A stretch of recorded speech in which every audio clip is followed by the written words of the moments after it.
তুমি জানো যে আল্লাহ ছাড়া কোনো মাবুদ নাই, এটা ফরজ ইলম। ইলম শিক্ষা করা ফরজ।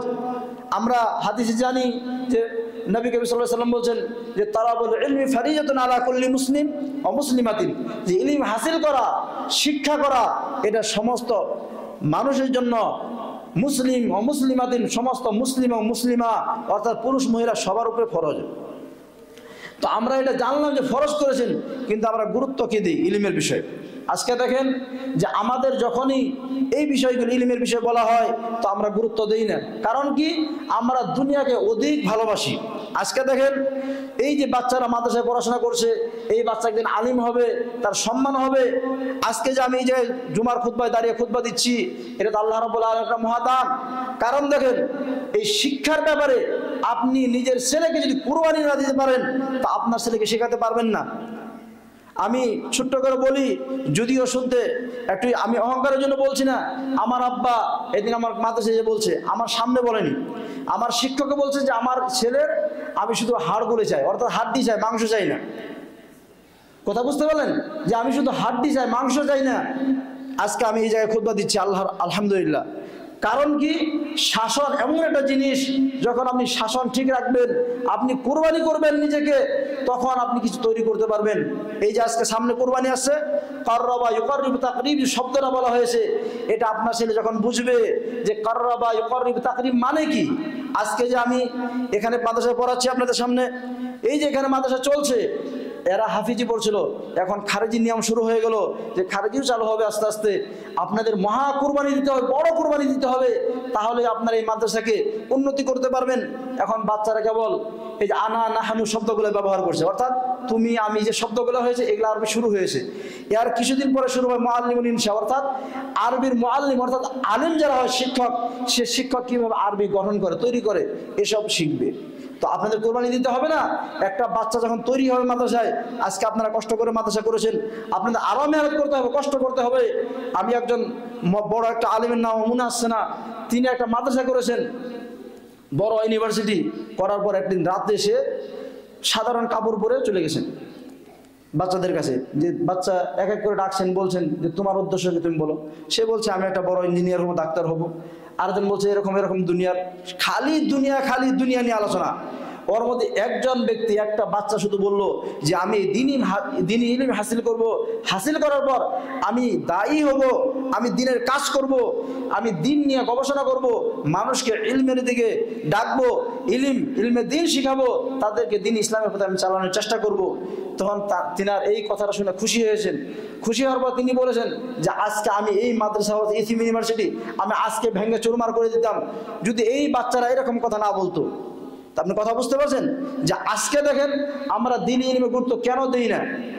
এর কারণ, একমাত্র কারণ হলো যে আজকে বেতন কম মাদ্রাসায়, 8,000, 10,000, 12,000। কেন? আল্লাহ আমাদের চালায় না? আমরা চলি না? আল্লাহকে আমাদের কষ্ট রেখেছে, খাওয়া দাওয়া, পিনা, কাপড় বন্ধ পরা, কোনো বিষয় আল্লাহ কম রেখেছেন? সব বিষয় আলহামদুলিল্লাহ আল্লাহ ভালো রেখেছেন।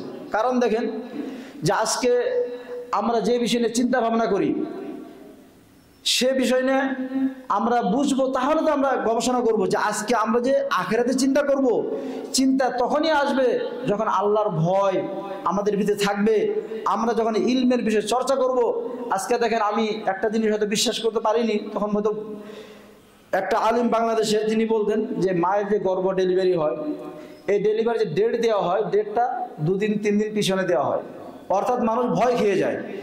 এমন একটা অবস্থা আসে, সে টাইম হওয়ার আগে কয়দিন আগে ভর্তি করে দেয়, তার অপারেশন করতেই হয়। এই কারণগুলো কেন হয়?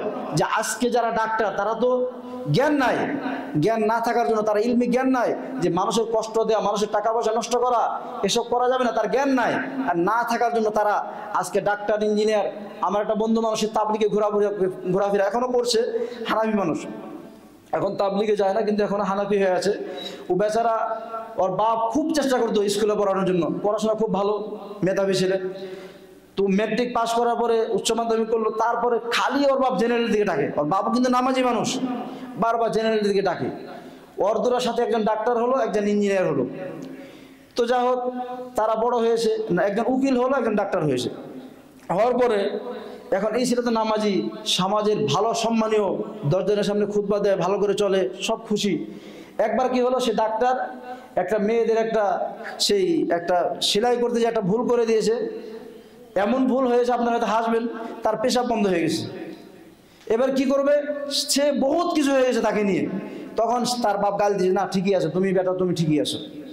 আরে উকিল যে হয়েছে, আজকে তো উকিলের কথা বলতেই হবে না, যে তারা কত টাকা ধোকাবাজি করে গরিব মানুষকে বলে হ্যাঁ টাকা দাও আমি কাম করে দেবো, এই সেই কত কিছু। এখন তার বাপের মুখে শুধুই গালি আর গালি, সে উকিল আর ডাক্তারকে।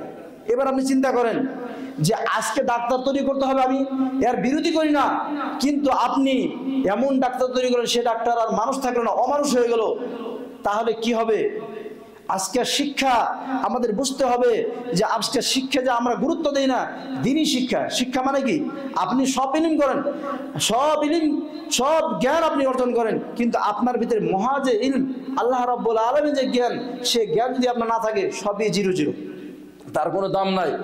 আব্দুল্লাহ একদিন লেকচারে বলছেন যে একটা ব্যক্তি নৌকাতে পার হচ্ছে, পার হওয়ার সময় ইলম দেখেন, খালি এক বিষয় ইলম হয় না, সব বিষয় নিয়ে জ্ঞান অর্জন করেন, যেটা দুনিয়া চলার জন্য আপনার দরকার। সে মাস্টার নৌকাতে উঠেছে, নৌকাতে ওঠার পরে মাঝিকে বলছে, যে নৌকা চালায়, বলছে তুমি কি ওই ইলম হাসিল করেছো, মাস্টার ডিগ্রি করেছো কিছু? সে বলছে না এসব তো আমি করিনি। সে তো কাম করে খায়, গরিব মানুষ। বলছে না এসব তো আমি করিনি। বলছে তোমার জীবনের 16 আনায় 12 আনায় মিশে, অর্থাৎ 4 ভাগের 3 ভাগই তোমার বেকার।